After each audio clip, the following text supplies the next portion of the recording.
দেরি করেই চলে এসেছি। অনেক শর্ট ভিডিও শেয়ার করেছি, তোমাদের মন পোষাচ্ছে না, বুঝতেই পেরেছি একটা রান্নার রেসিপি তোমাদের কাছে শেয়ার করতে হবে। তাহলে চলো আজকে একটা নতুন রেসিপি শেয়ার করা যাক। দেখি কি বুঝতে পারলে জানি না, কিন্তু তোমাদের বলে দিই এটা কি।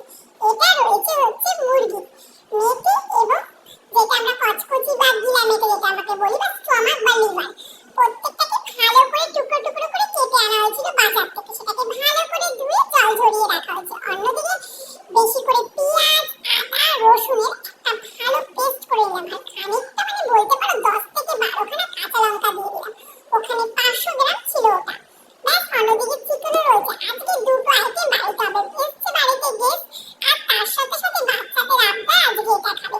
মানে গিলে মিলে এই চচ্চড়িটা ভীষণ ভালো খায় সবাই। তো যাই হোক, এটা একদম কষা বিনা জলে একদম জিনিসটা হয়, আর একটু তেল বেশি করে লাগে।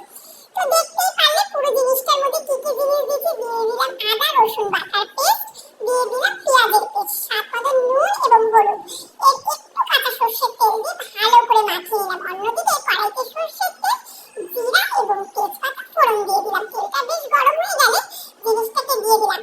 তোমরা চাইলে এটা মাখিয়ে ছাড়াও করতে পারো, কিন্তু আমি ভাবি কি জিনিসটা যদি মাখিয়ে একটু করা হয় তাহলে প্রত্যেকটা জিনিসের মধ্যে নুনটা ঠিকঠাক ভাবে ঢোকে এবং জিনিসটা ভীষণ খেতে ভালো এবং জিনিসটা তাড়াতাড়ি মজে যায়। মানে মজে যায় বলতে নরম হয়ে যায়।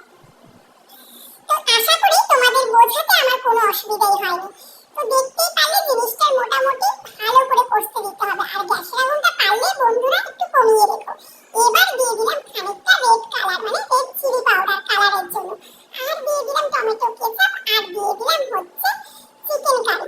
তো চিকেন কারি মশলাটা না দিলেই নয়, কারণ এটা দিলে সানরাইজের এই মশলাটা ভীষণ ভালো লাগে আমার দিতে।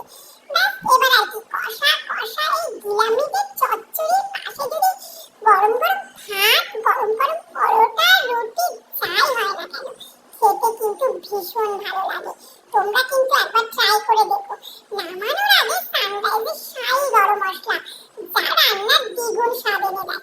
তো দেখতেই পারলে কতটা সুন্দর এবং সহজভাবে তোমাদের কাছে রেসিপিটা শেয়ার করলাম। আশা করি তোমাদের ভীষণ ভালো লেগেছে। মুরগির মাংস থেকে আমার যেন মুরগির এটা খেতে বেশি ভালো লাগে। জানি না কার কাছে কেমন লাগে। দেখো, তোমাদের দেখে কি লোভ লাগছে? মনে হচ্ছে তোমাদের মনের মতো হয়েছে? তাহলে আর দেরি কি, পেজটাকে ফলো করো, চ্যানেলটাকে সাবস্ক্রাইব করো। আমার চ্যানেলের নাম হচ্ছে শুক্লা এন্ড সুস্মিতা, আর আমার ইউটিউব চ্যানেলের নাম হচ্ছে Shukla tasty food and blog. তো অনেক দিনই তো হলো, অনেক মানে কি দিয়ে খাচ্ছিস বল সেটা, সাহায্য করো এগিয়ে যেতে। এটা বাঙাল বাড়ি ফেমাস।